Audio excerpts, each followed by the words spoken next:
everybody, welcome to Bones Collector, and today we are counting down games number 30 through 21. I'm really excited about the games that we're going to present today, but I want to emphasize again that all the games in this video series I believe in, and I can suggest to you that you'll have a great time playing them. So if you get the opportunity, please go through the other videos if you haven't seen them, because you're going to see some games that interest you, I'm sure. And some of them may be a little more complex down at the bottom of the list, but I still believe in them, and I think they're wonderful games. So with all of that being said, it's a chilly day here in Orlando, Florida. I got my flannel shirt on. When I woke up this morning, it was actually 49 degrees, which is kind of rare here. So I have my flannel shirt on. I'm not turning on the heat. I refuse. That's cold, but I'm going to live with it. It's going to be 71 today, and I'll go out and stand in the sunshine. But here we go with numbers 30 through 21. In position number 30, you guys, we have two games from J. Alex Kevern. And I just love these games. J. Alex Kevern, I've played quite a few of his games. These are my favorites, and these are very high on this list for good reason. Gold West is a game that Lori bought for me for my Father's Day present one year, and we played it, and she beat me 6 times in a row before I finally won this game. I'll never forget it. I was 0 for 6, it was terrible, but I still loved the game, so I kept trying to do better and better and win this game. Now, it's published by TMG, which is now defunct, and I don't know how difficult this game is to find. I don't think it's hard to find, but if you can find somebody getting rid of it, by all means, this game's fantastic. It uses a Mancala mechanism in kind of an elevator fashion rather than in a round circle, and you have to plan to get those resources that are in that Mancala so that they come out together. A black and a green cube, I believe it takes to build, and you have to build every turn. So you have to time that Mancala so that those two resources come out every turn. But oh wow, they're doing a, Lori just handed me the phone, they're doing a second edition of Gold West. So yeah, so on a pre-order from, where is this? Game Nerds. Oh, from Game Nerds. So wow, maybe some new graphic designs maybe? Yeah, I mean, there was some problems with this game, and one of them was the stagecoaches that are in it. I'll show you the back of the box here. Does it have the stagecoaches? They're kind of over here. But each player will have a stagecoach in their color, and you're going to move that stagecoach down a track and gain victory points by doing so. But the track was kind of small, and if you had, I think this plays up to 4 players. If you had 4 stagecoaches on those tracks, if you had more than 2, it was crowded. But at 2, it's not a problem.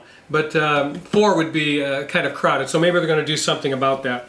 So you're going to put settlements and tents on the board and try to get them. You get score points for them being in a continuous line and so forth, things like that. As you're going to get these tokens off the board, you place them on your player board, and you gain points for how far you go along those tracks also. The game is absolutely a gas. It's such a fun and wonderful design by J. Alex Kevern. So this Gold West came out in 2015, and we got it shortly thereafter, I guess, for, on one Father's Day. But I love this game, and you guys will too if you like that kind of thing. Now, this game by J. Alex Kevern is called Sentient.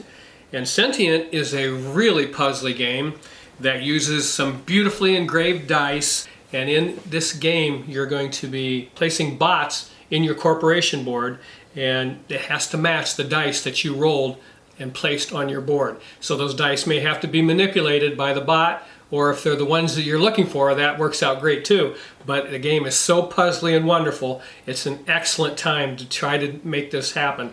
Whoever wins those bids in those area influence attracts investors, and the investors that you get are the multipliers for points at the end of the game, depending on the set collection of bots that you acquired while you were playing this game. It's absolutely a thrill to play. I can't understand anyone saying that they wouldn't like this game. If you like any kind of puzzly natured game, Sentient is a game for you, absolutely. It is very thinky, I will tell you that. It's mathy, too. Yeah, very mathy. So if you don't like numbers, this game might not be for you, but it's not that much numbers. I mean, the numbers on the dice, you're trying to, again, to manipulate them so that you can place those bots in your corporation board, and that's the trick to winning this game. And then using those assistants in a proper fashion so that you can get the bots you want and get the investors you want. So just an absolutely fun time. That's Sentient, and both these games are wonderful, by J. Alex Kevern.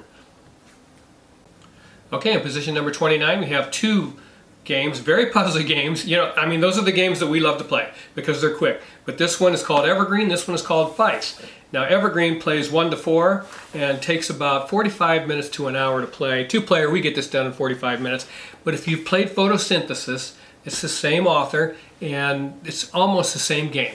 You're simply going to be placing different size shrubs and plants, I forget what all they're called, in your player board, and the sun's going to move around, and in each position that sun hits, you're going to score your board and make points for how the sun is hitting your area. And then it also has a wonderful card mechanic in it that makes it so much more interesting. So I just love this game. The first time we played it, I told Laura, wow, that was much better than I expected. Because we had Photosynthesis for a while, and it was a great game. This game plays wonderfully at 2, and so we decided that this was a game that's going to stay in our library. Okay, this is a game called Fife from Kosh. That's the name of the designer, Kosh. And Fife came out just in 2022, and it was on my 2022 Top Games video if you want to watch that. And it's a wonderful game. It has some wonderful components, double layer player boards, and these wooden discs that you're going to put in your player board. And the thing about this game is it's very random. This is a game where you're going to have to do the best you can with what the game gives you.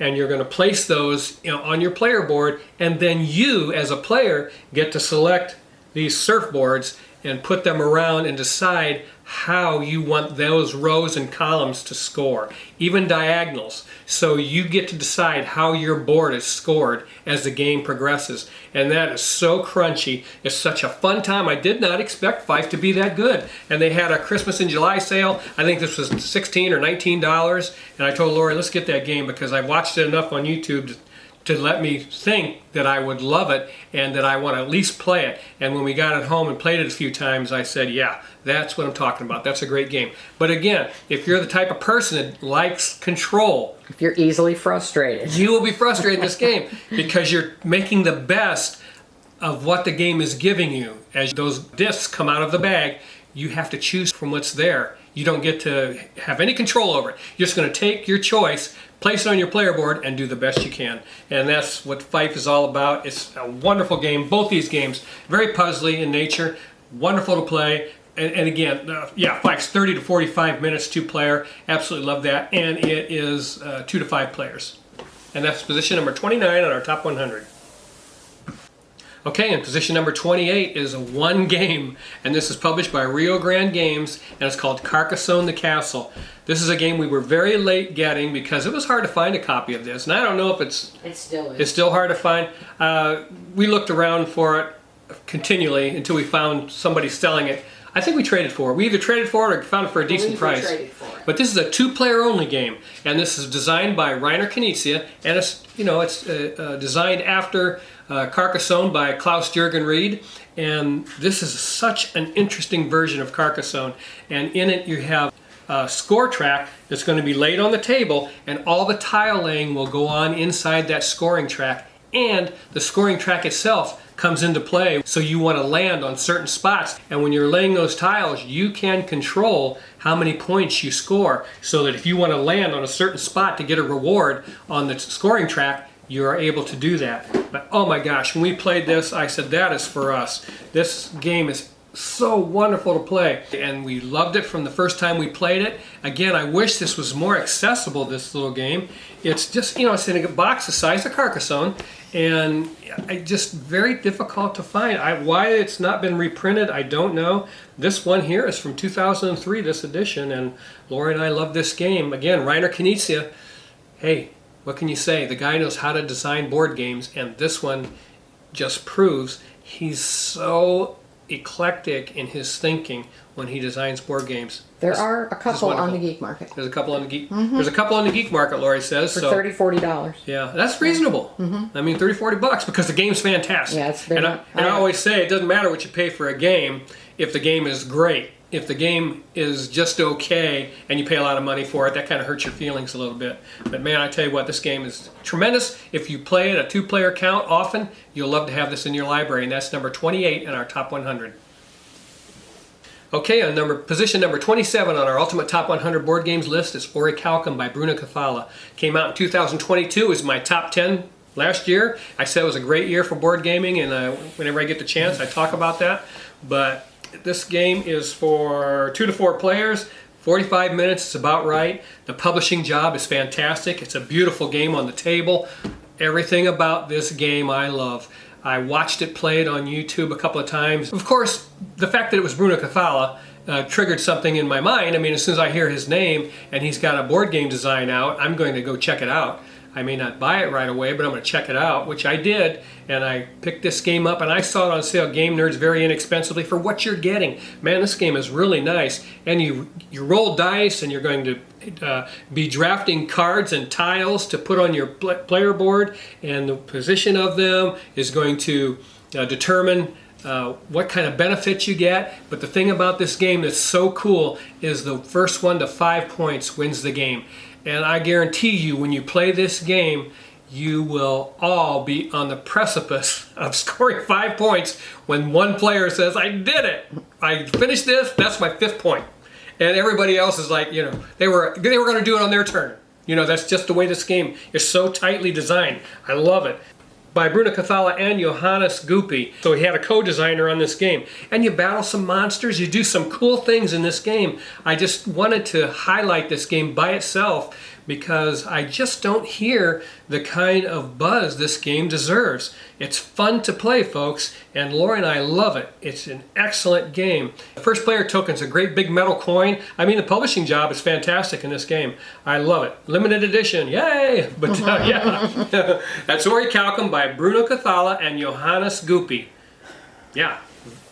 Okay, in position number 26 on our Ultimate Top 100 are 3 tableau building games that we adore and are in our library. The first one is Earth, this one is Viceroy, and this one is Among the Stars. Now, Earth is a 2023 title, and wow, I mean, I was blown away when I played this game. It is not a new gamer's game. I'm going to tell you that right off the top of the bat. It looks like it would be easy to play. It is not.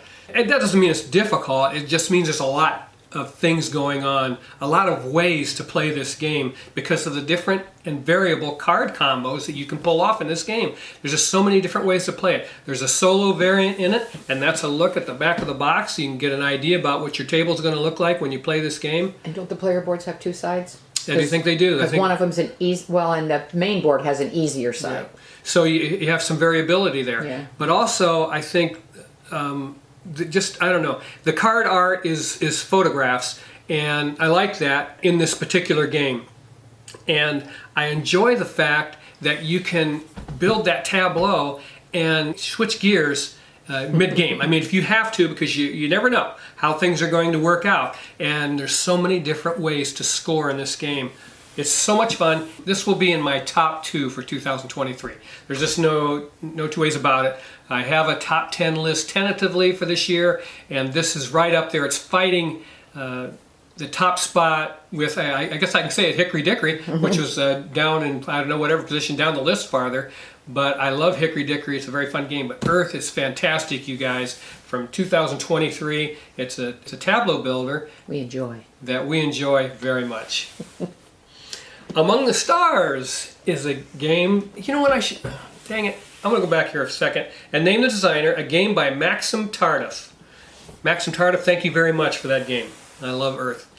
This game, Among the Stars, is designed by Vangelis Bagiartakis. And this is I think it came out in this version first? Yes. Yeah. This was the original version, and then they did a later version called Field of Green, which we love. We started out with Fields of Green. Fields of Green, yes. Fields of Green. It was a tableau builder. You had to water your plants. Build a farm. Yeah, build a farm. And we liked it a lot. The game design was fantastic, but thematically just, you know, we hung on to it for a long time, didn't we? So if you got that game, it's a fun game. But when we looked at Among the Stars, and I saw this for $9 at my local game store. It was used, laying on the floor, and I opened it up, and nobody used it. Yeah, it was sealed. Nobody played it, and I said, $9, what the heck? I loved Fields of Green. Why not? I brought this home, and Laura and I played it, and it's a science fiction theme, and we enjoy it a little more because of the theme. I know that sounds cheesy, It but does sound silly, but yeah, but it is more fun for us because of the science fiction theme. And you're simply going to be drafting cards and building a tableau. Building a space station. Yeah, and you know, all that cool stuff. You have some tokens and stuff that are going to determine how you place things and score things. But it's a fun game to play. But there is some expansions for this game that we don't own. Yeah. You know, we revisit this game maybe twice a year, so having expansion just isn't in the cards for us. But Among the Stars is fantastic. Published by Artipia and Stronghold Games. Thank you, Vangelos Bagiatakis, for a wonderful tableau building game. We love it. Now, if you watch this channel at all, you know that Viceroy has just been in my top 100. I think it's been in my top 20 ever since I've been doing this channel. And I haven't changed my opinion of this game. It just happens to be down here in number, what, 20, when I say 26? Yeah, 26. I mean, it doesn't matter. This is one of the best card tableau builders I've ever played for many reasons. One of them, and it's not a small thing, is the art on these cards. It's beautiful, beautiful art. And this game is designed by Yuri Zurovlev. And we have another game in our library by Yuri called Winter Queen. And we haven't really played that too much, but I need to explore a little more. But we picked up Winter Queen because of how we felt about Viceroy. We love Viceroy. It uses a bidding mechanism to draft your cards, and check that back of that box out. That gives you an idea about the beautiful art that's on these cards. And they're square cards, they're not playing cards.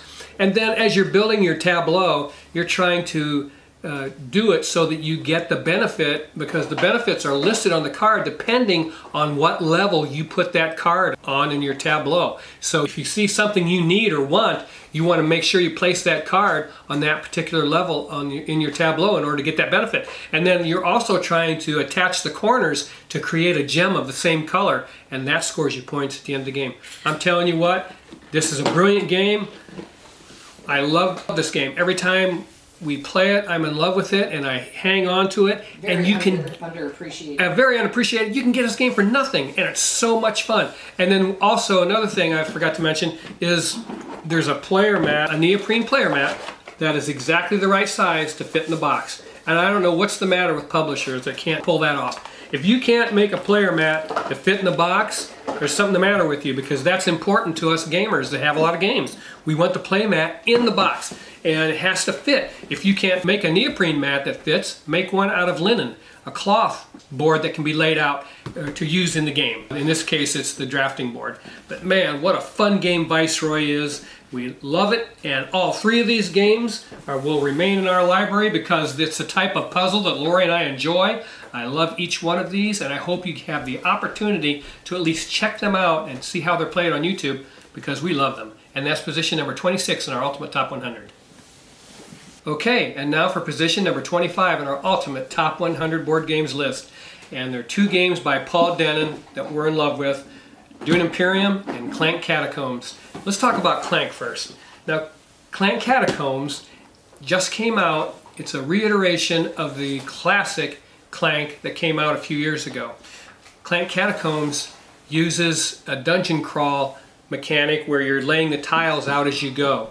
In the original Clank, you had a static board, so they made that change, and it made all the difference in the world for us. Now, we had Clank in a couple of expansions, and we played them and enjoyed that game. If you have that game, it's very, very fun. I like Clank, and I'm in love with Clank Catacombs. When this came out, I told Lori we got to get that. And it's for 2 to 4 players. We can play this in 45 minutes. It's a deck building, dungeon crawling game.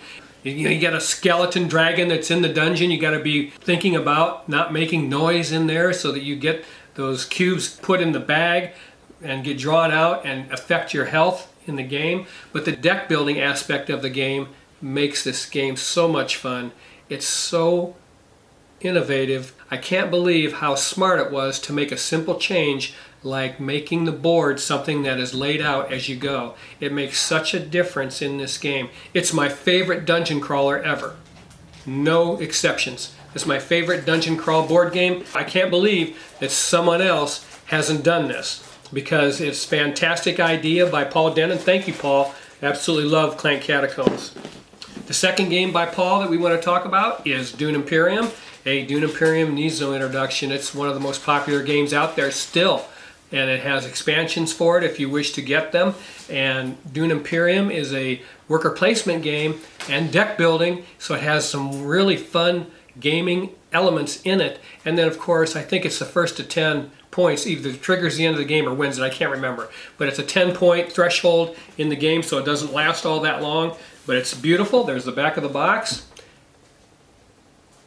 Fun game to play, Dune Imperium, and I would be lying to you if I told you that the fact that this is Dune didn't have something to do with my feelings toward the game, because it does. I love the movie that came out recently, and the new one's going to be out, I think, either this month or next month.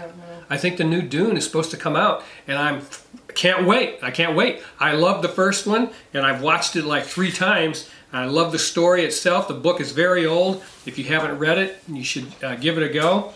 But that's Dune Imperium. This is lovely. This is it. This is the best Dune game I've played. And those are 2 games by Paul Denon, and they're in our Ultimate Top 100 position number 25. Okay, our next game in our Ultimate Top 100 board games list, and it's position number 24. It's Quacks of Quedlinburg. Now hang on, don't say, oh, I've heard people talk about Quacks. I don't need to hear any more. I got some things to say about this game that I want you to hear. It came out in 2018. It was not, did it win this Kennerspiel des Jahres? It must have. Yeah, it won the Kennerspiel des Jahres. So it's a wonderful game, published by North Star Games. And here's the thing that I want to say about Quacks. Some of it irritates me, and the fact that I thought they underpublished this game when it came out, and that's irritating. First of all, I thought the box was kind of weak and phony, and then the game itself, you're drawing tokens out of a bag. They were made of cardboard, and the oil from your hands and the fact that that's what you do every time you play Quacks takes its toll on those tokens, so they're nasty and it just wears out. So you have to buy these tokens, which we did. We went out and bought these. It cost as much as the game, didn't they? Yeah. I mean, they're acrylic tokens, yep. And you have to have them. It's something you have to do, I think, if you buy this game and play it. It's a shame that the publisher didn't do that. They should have published this game properly with these acrylic tokens. But the rest of the game was fine, but that was really aggravating, and that's what I wanted to say about Quacks. Because it's a shame that they didn't foresee that they had a great game and publish it properly with those acrylic tokens in it to begin with. Man, that aggravates me. But hey, okay, I'm done.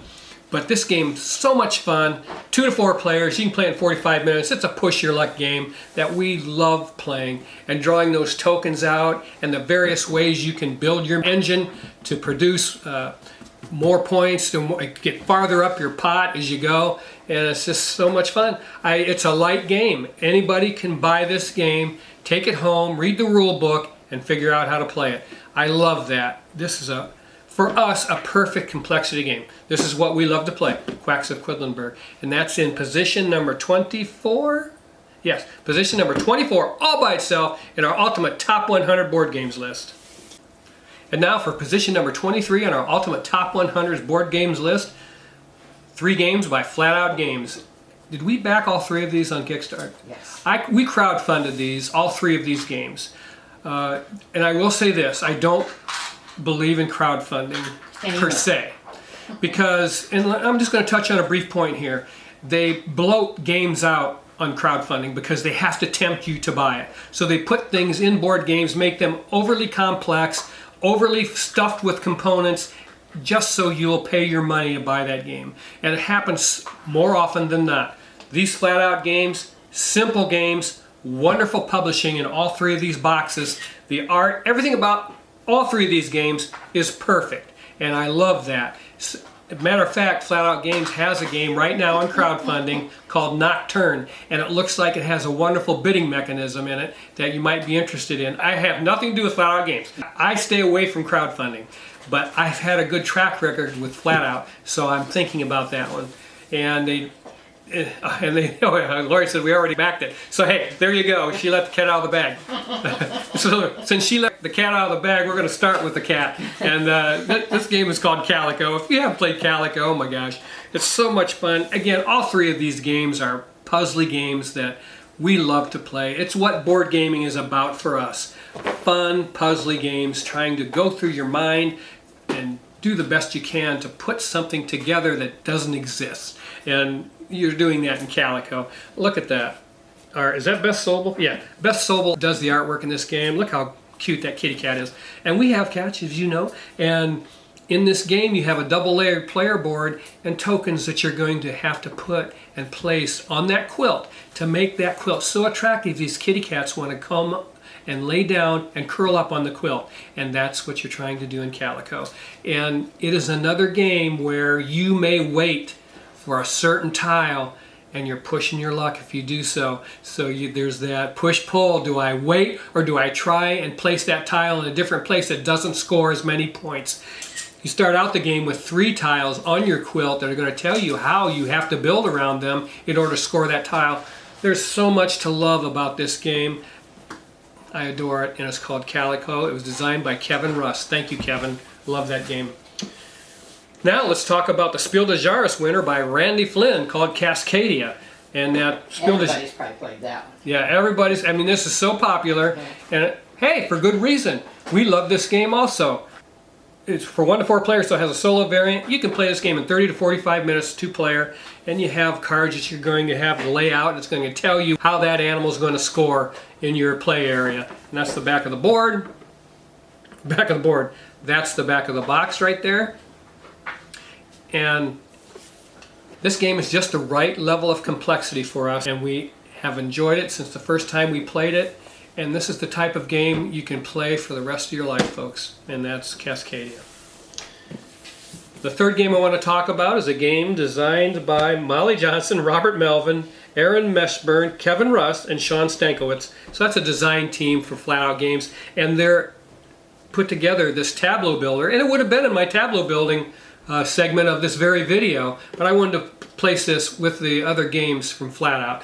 And this is a tableau builder where you're going to be building a tableau of plants. The art in this game is fantastic. The puzzle is fun and fast. I enjoy it. It's not near the complexity of Earth, where you have so much to think about. This is a little lighter, and we enjoy that. And all 3 of these games are exactly that. They're very puzzly in nature, and they're fantastic. Now, here's the thing.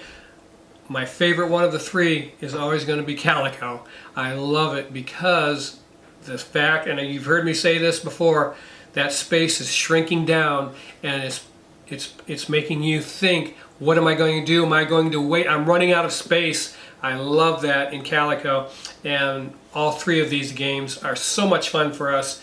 This would be a nice gaming library for somebody that played a game once every 2 months. I mean, these games are fantastic, and they're fun. They're gorgeously done. My hat's off to Flatout Games. I mean, they have a great track record with us for producing wonderful games that are designed well and published well. Okay, everybody, this is position number 22 in our Ultimate Top 100 Board Games list. And it's more about the designer than it is the games this time. And I mean that sincerely. Stefan Feld has designed some of the best board games in this hobby for so many years. And I just feel like still he's a bit underappreciated for what he's done. And these are some of his games that are in my library. I just can't say enough about the hours and hours and hours of time of joy and fun that we've had playing Stefan's board games.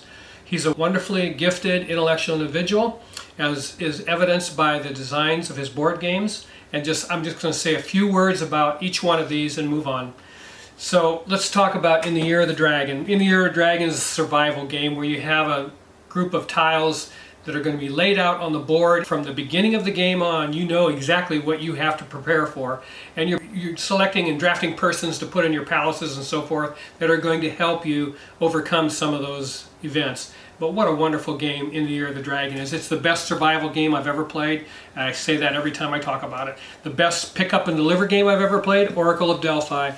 It's got some wonderful, beautiful dice in it you're going to roll, and you have to complete 12 tasks for Zeus. First one to complete those 12 tasks wins the game.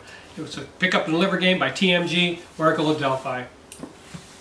This New York is a re-implementation of Rialto, which we loved, And in New York City, you have the 5 boroughs. It's an area influence, area majority game. And you have a card mechanic that's going to be implemented in order to affect how you score points in this game. It's a beautiful production in the City Collection by Queen Games called New York City. Another City Collection game by Stefan Feld and Queen Games is Marrakesh. Marrakesh implements a cube tower that came out in the game Amerigo. And both of these games are fantastic. The publishing in Marrakesh is absolutely gorgeous. Amerigo is so much fun to play as you're sailing around those islands, collecting treasures and using those cubes to the best advantage, most efficient way that you can, because the cubes determine the actions you're going to take that round. A couple of wonderful games that use the cube tower.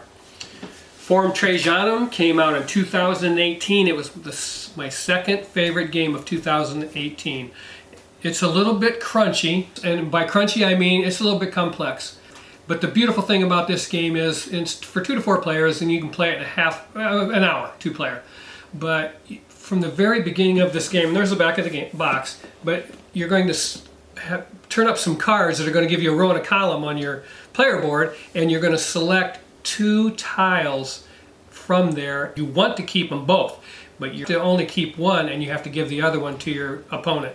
And that is so hard because both of those tiles have a benefit on them. You're going to want them both, I guarantee it, and you can't have them both. And that's a slap on the hand every turn. And it's so much fun to just thing going on in the center of the board and surrounding these eagles to get more points. There's a lot going on in this game, but it's worth the effort, and that's Forum Trajanum 2018.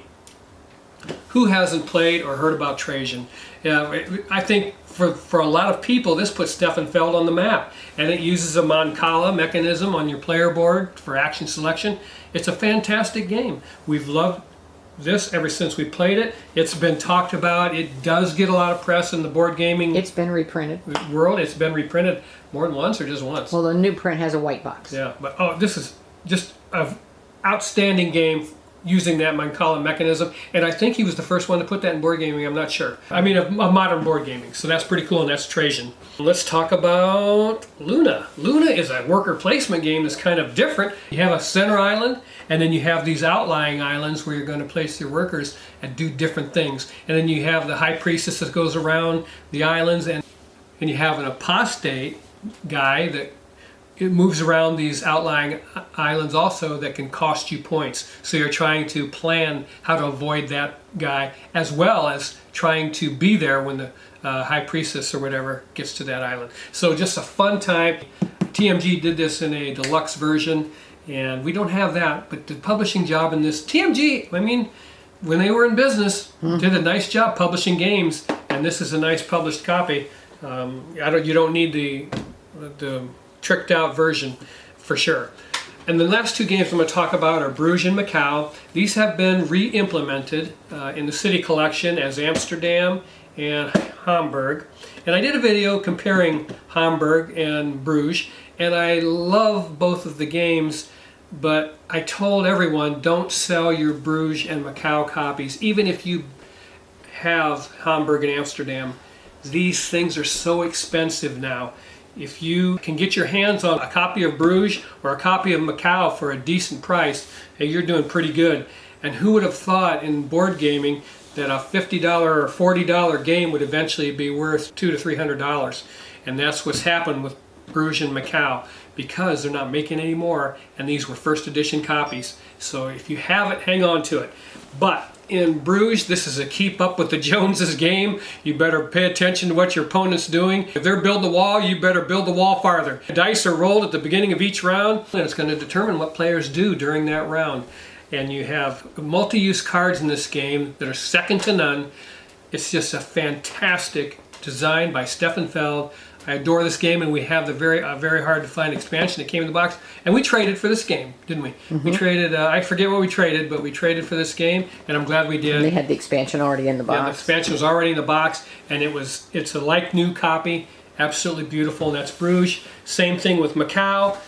I don't know if we purchased this or traded for it. We traded for that one, Traded for this one also. I think. Yeah, and this is a fantastic game also. You have the windrose mechanism. I'm sure if you're into board gaming at all, you've heard of the windrose, that you're working with cubes and you're trying to plan when those cubes are going to activate by when that windrose turns. So that windrose, as it turns, releases cubes every round, hopefully, if you've planned properly, because you want certain color of cubes to complete and activate cards that you have selected in order to get them off your player board, because you only have so many spaces on your player board, and if you take a card and you have no place to put it, it's going to be minus points during the game. So, this is just fantastic. The pressure's on as you try to manipulate that windrose with the different colored cubes to complete those cards and get them into your tableau so that you can score points.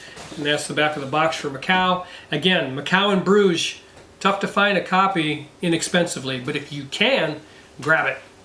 And that is our tribute to Stefan Feld, arguably one of the best board game designers working in the board gaming hobby. And in our opinion, that's validated for sure by the body of work that I have sitting right here before me. He's an outstanding and intellectual individual. Stefan, thank you so much for giving our hobby these beautiful board games. We appreciate it very much. I hope you get the chance to see this video sometime. These games are, again, some of the best in the hobby. If someone told me, this is my board game library, I would say, hey, more power to you. Those are some great games. I understand why you play them, because they're fantastic. And that's position number 22 in our Ultimate Top 100 Board Games list. Okay, now for position number 21 on our Ultimate Board Games Top 100, it's Kramer and Keyling's games. And before I start that, I want to say we're having a lot of technical difficulty preparing this video, so it's already a week behind. We're trying to get to the bottom of it. We think this is corrupted. This particular part of the video that we did was corrupted, and we just cannot get past it when we're uploading it. So we're doing it again, and I'm going to be very brief with these games, but let me tell you, Kramer and Keyling are my favorite board game designers, Michael Keyling in particular, because the complexity of their games really fit the complexity of our minds. It's really a great match. Stefan Feld's games we love very much too, but his are a little more complex than Kramer and Keyling's games. So we really love Kramer and Keyling, and I want to talk about and highlight these games right now for you. The first one I want to talk about is a brand new game called Wandering Towers. This is a 2023 title. It's going to be in my top 10, way up in my top 10, and it's a family weight game. And for a board game designer to make a family weight game that is intriguing is difficult to do. This game is intriguing and interesting to play, and in it you will have towers that you can move around the board, and they're going to be holding your wizards. It has a memory element to the game where you're going to have to remember where the wizards are, because you're going to be able to hide the wizards by moving these towers and hide your opponent's wizards. And so you're going to have to remember where your wizards are, because the first one to get all his wizards in the black tower and have all his potions turns over, I think there's 6 of them, have all your potion bottles filled up, will win the game. So it's very, very much fun, and you use a deck of cards to manipulate the towers and the wizards, and it's just such an interesting game. When the first time I saw it, I knew immediately I wanted it, and we weren't disappointed. It's a lot of fun. It plays well at 2, but 3, 4, and is it 5? Oh, he plays up to 6. This game gets chaotic the more players you have. I can't wait to try that. Yeah, because just everybody's moving these towers as you're making a plan in your mind about how you want your wizards to move and things to do, and people are going to be pulling the rug out from underneath you, pulling the rug out from underneath your plans when you're trying to do that. Such an interesting and creative idea for a board game. This is a must for everybody's library, and that's Wandering Towers. All right, the next one I want to talk about is Maharaja. This is an older title that just got a reprint, and we got our hands on the reprint. We never owned the original, and never owned, I don't know if there were other reprints of that game, I don't know. But this is an area influence game, and you're just going to be building your deities in these cities. when the Maharaja visits a city, whoever has the most influence in that city is going to score the most points. And it has an action selection mechanism in it. Well, it's on your player board, and it's like a clock. It has two hands. You're going to select two actions on that clock in secret, and then reveal, and those are the actions you're going to take on your turn. This game, the production and publishing of this game is absolutely fantastic. It's one of the best deals I've ever had the opportunity to take advantage of. It was still in the shrink. I bought it for 25 bucks, and I tell you, that was one of the smartest buys that we ever have done. But it's for 1 to 4 players, and plays in about 90 minutes. I think we can play it quicker than that. The board is rather large, but the publishing job, again, is beautiful. When this game's on the table, people want to know about it, and that's Maharaja. Next game I want to talk about is Paris. Paris is a 2020 title. It was in my top 10 for that year. It's really a game of 2 parts. It's about the different boroughs that are around Paris, and you have a little cardboard Arc de Triomphe that's going to sit in the center of the table. The publishing job, again, components in this game are fabulous. Once all the buildings have been built in the boroughs, then it starts a second part of the game where you're going to be taking endgame tiles one at a time and processing those. So the game plays wonderfully. I just adore the look of it on the table. And again, Game Brewer did a great job with the publishing. It's so much fun. And that's Paris by Kramer and Keyling. Okay. The next game I want to talk about is a game called Palaces of Carara. This is a German edition. Lori and I acquired this a few years ago when you couldn't get Palaces of Carara. You couldn't find it. It was very difficult to find. Now it's since been reprinted. We have our old German copy, and we were able to print the rules off on Board Game Geek, the English rules, and so it really didn't slow us down, did it? We played it immediately. It's language independent when you're playing. It's really, it is language independent, so it really doesn't matter. But you have, I forget who it is, the king or whatever, has asked people to build the most beautiful buildings in I think 5 different cities. To be able to do that, you have to acquire resources off this resource wheel, which changes values constantly as turns go on. It's a planning mechanism that you're going to employ in order to do the best you can at this game to acquire those resources needed to build buildings. And there's some end game goals that are printed on the board, and then there's I think tiles where you can change those also, those end game objectives. So that changes the game all the time. Also, it's for 2 to 4 players, plays in about an hour, and it's so much fun, and it's so popular, and that's Palaces of Carara. If it's not in your library, you can do it now because the reprint allowed people to have access to this game. Another game from Kramer and Keyling is Porta Nigra. It's another area influence game. As you can see on the back here, you're going to be on horseback, going around to these different quadrants of the board and putting your building blocks in a certain fashion in each quadrant because they're all different. And so depending on how you build in that quadrant is going to determine how you score. Each player will have a deck of cards that are identical to the other player, and you're going to play those cards, and those will determine what your actions are for that turn. But a wonderful game. The first time I played Porta Nigra, I fell in love with it, and they were blowing this game out for $9 on Amazon like 3 or 4 years ago, and everybody had the opportunity to get it. It's a beautiful Euro game, wonderful design by Kramer and Keyling. It's Porta Nigra. All right, let's talk about Torres. And in Torres, you're also going to have, each player is going to have an identical deck of cards, and those cards are going to determine how you move around and build around this board. It's kind of similar to Santorini, except I like this much better. And those cards that you're going to use are going to tell you where you can go and where you can build. And depending on how big the footprint is of the area you're building is going to determine how many points you're going to score in this game. Lori found this at a garage sale for $5. This was the edition I was looking for because there are other editions. The first time we played another edition. The knights that you use in that particular game, the bases were narrow and they kept tipping over. If you even bumped the table, they would tip over. It drove us nuts when we played it. And I said, well, I love the game, but I hate the publishing job in that particular edition. And she found this one at a garage sale with the bases that are wider and they don't tip over. And so we love Torres for 2 to 4 players. We can play it in an hour. It's a phenomenally great game. We love that by Kramer and Keyling, Torres. Oh, let me put this over here. Last game I'm going to talk about is a 2020 title also. It was in my top 10 and it's called ReNature. And oh my gosh, this is a domino tile laying game that you're going to be laying like dominoes, touching each other, just like you would in regular dominoes with dots. Except you're going to be you have animals that you're going to have to match when you lay them down. It's an area influence game. You have plants that you're going to put in those areas that you surround to get bonuses, and they have some neutral plants also you can put in those areas to neutralize your opponent, and so it has a little bit of interaction in it. It's the first time we played this game, I fell in love with it. I watched it play it on YouTube. I said, I gotta have that game, and we picked it up, and I'm in love with it, and that's ReNature. It's for 2 to 4 players. We can play this in 45 minutes probably, and we love that time frame. But those are my games from Kramer and Keyling. I adore them.